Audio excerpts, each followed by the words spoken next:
Hello, welcome to your in-depth horoscope forecast for week commencing the 18th of May for the Sun or the Ascendant. If you've yet to subscribe to my channel, I'd be honoured if you did so now. Please click or tap on the bell notification symbol. Also, if you'd like to connect with me directly, you can do so at Twitter, at HoroscopeAce, or you can subscribe for your free daily horoscope, my monthly astrology magazine, by clicking the link beneath this video. Now, I'm going to bring you some really good news this week. Of course, we have got those retrogrades still going on in the guise of Venus, Jupiter, Saturn and Pluto, and they can slow things down. But actually, Jupiter forges an awesome angle to the Sun on the first 2 days of this week. And when these two characters are egging each other on, they can give us a sense of enterprise and the feeling that anything is possible. Of course, with Jupiter not in its favourite zone and in retrograde and very close to Pluto, we have to be mindful of the wider circumstances. But Taurus is all about structure, it's about foundations. And by Wednesday, as the Sun speeds its way into the sign of Gemini, the things that we've been putting in place over the last couple of months, even if we have been reacting to this massive change in our circumstances, we can now be set to become a lot more nimble on our feet. Also, there is a connection between Saturn and the Sun. So although ideas are going to be buzzing around, some of those can be really substantive, can be positive. I think we're going to see a lot of good news about technology and how it can help to clamp down on COVID-19. Also, the chance to connect better with others comes through the prism of the Gemini new moon, which occurs on Friday. That's really exciting, not least because Venus and Mercury come together in Gemini in a conjunction on the same day. So what's the catch? Well, Neptune does continue to be in a right angle with Venus, which can create hazy, imperceptible, perhaps even confusing conditions about relationships, and also Mercury joins in that square as this week draws to a close. So someone could tell us something that's actually not true at all.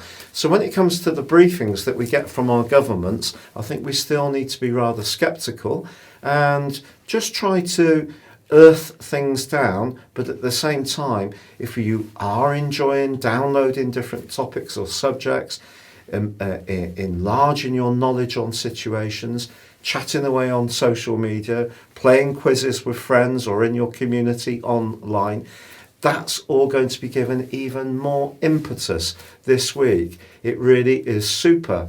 And also Mars, now into the sign of Pisces, is linking very positively with Uranus, which can see as being a bit more spontaneous, especially about our instinctive hunches, whereas the Gemini energy is much more mental, especially in its link with Saturn in Aquarius. So that's kind of air energy, which is kind of like the swords in tarot, whereas Mars in the watery or cups of Pisces is listening to our gut instinct, acting out our hunches as he links magnificently with Uranus.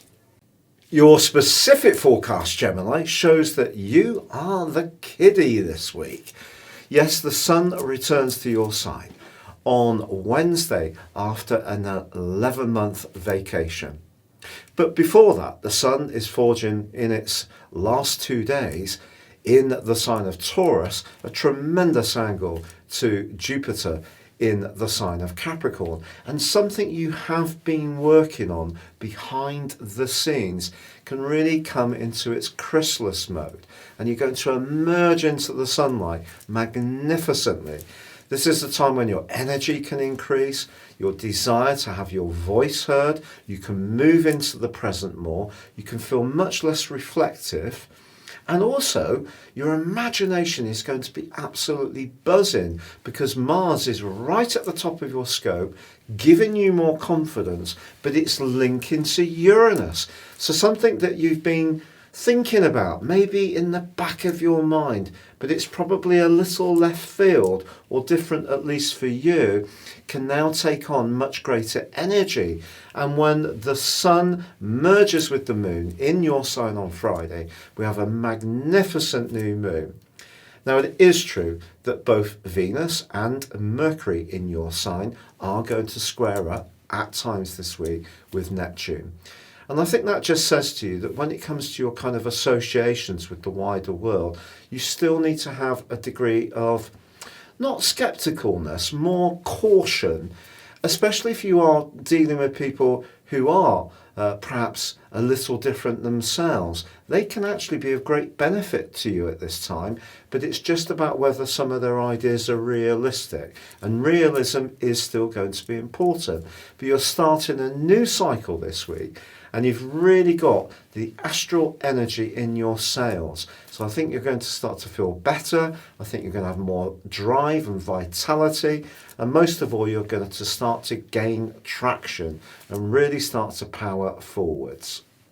Thank you so much for having joined me.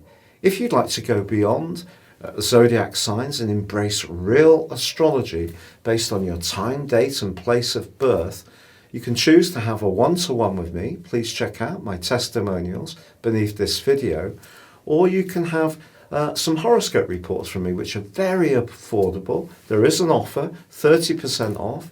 If you have a year's forecast and a character analysis, please also see the link for that beneath this video too. But for now, stay safe, take care, and good luck.